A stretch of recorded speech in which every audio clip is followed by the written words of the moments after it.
one thing you're gonna be thinking about is money. And this guy's gonna get a supermax contract, money that the Timberwolves do not have right now. And I mean, he's at number 3 because they might be able to make some trades or move some players around, cut some players. Give it a little bit of capital or get him quiet. Number 4, Chris Paul. Low risk. You can give this guy. He's getting up there in age, but he's still a very good player. But low risk. I mean, he might re-sign with Phoenix if he wins in the NBA Finals. But I could potentially see him switching because he's always switched. He hasn't stayed with one team currently. The longest he stayed with was the OKC Thunder for about 3 years until he hit free agency. So yeah, Chris Paul's been a switching player. He's gone to multiple teams, but I put him on this list because of that. If they don't win the finals this year for Phoenix, it's unlikely that he resigns. And he's also a player that I can see just wanting to move. So yeah, I could possibly see him playing for another team that isn't very good. And Chris Paul is still a good player. He'd probably lead us to the playoffs. He did it with OKC, so I can see it sitting here. Number 5, Paul Millsap. So Miles Turner, just like Paul Millsap. The reason why these players would be good on our team is because, first off, they offer something we don't have: defense. Our offense is stout, but it's our defense that is terrible.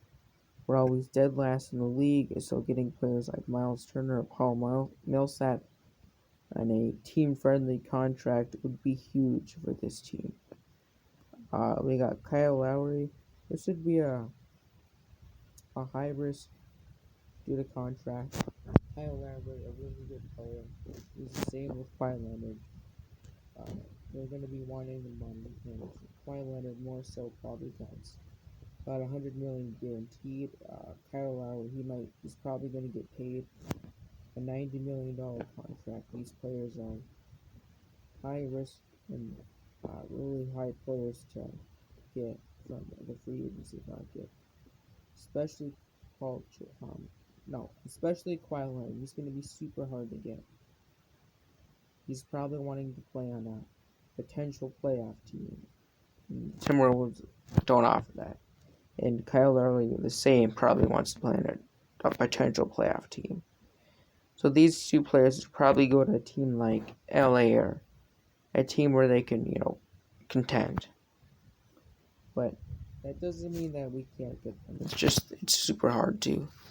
And Kawhi Leonard might stay with the Clippers and try to win a championship, but I seriously doubt it.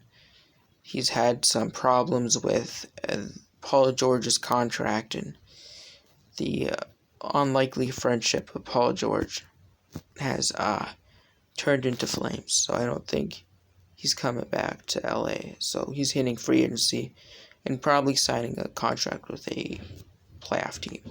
Miles Conley, high risk. He's going to cost a lot. He is not on the same level as Kyle Lowry, hence the reason why he's ahead. Hence the reason why he's on the bottom of Kyle Lowry. But two very solid players in their own rights. And Miles Conley does a lot of things Kyle Lowry can do, but separating it, Conley probably not. Just contract. Michael Porter Jr., this would be a higher risk too. This came off of a playoff game, also high contract, points, assists, rebounds, you name it, you can do it all. And when you're looking for a player like him, you gotta have money put aside. Victor Oladipo, this is potentially a low risk. Now, one thing that we will have problems with trying to get Victor Oladipo is Victor Oladipo has stated that he wanted to play with a playoff team and not like the Houston Rockets, which is going to be a bottom team that won't contend for a long time.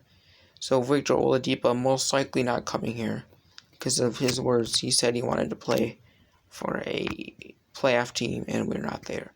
Number 10, DeMarcus Cousins. Now, this player could potentially lead us to the playoffs. DeMarcus Cousins is a low risk, but the biggest question mark of DeMarcus Cousins is his age. How long can he perform at the top? We've seen him perform at the top for a very long time. It's just him trying to retain that sort of, I can score 26 points a game. With the age that he's at, it can be doubtful.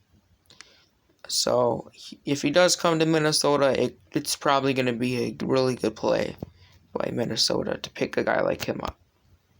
But he's potentially going to be one of the hardest free agencies, other than Kawhi Leonard, to get. Alright, so we got powerhouse free agencies that re-signed.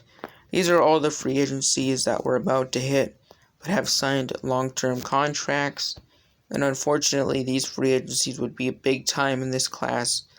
They all decided to retain with their team. Number 1, LeBron James signs a 5-year max with LA. Giannis Antetokounmpo signs I think it was a 10 or 11-year deal, also a max contract. Anthony Davis signs a supermax contract with LA. I think it was a 4 or 5-year deal. And Paul George decides to stay with the other LA team, LA Clippers, in a supermax contract about 5 to 4 years. Alright, so those are the game-changing players that could help the Timberwolves win now. Those are the 2021 top 10 free agency win now moves the Timberwolves can make.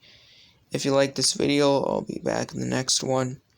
Make sure to like and subscribe. I'll see you later for more basketball news and sports news. Peace.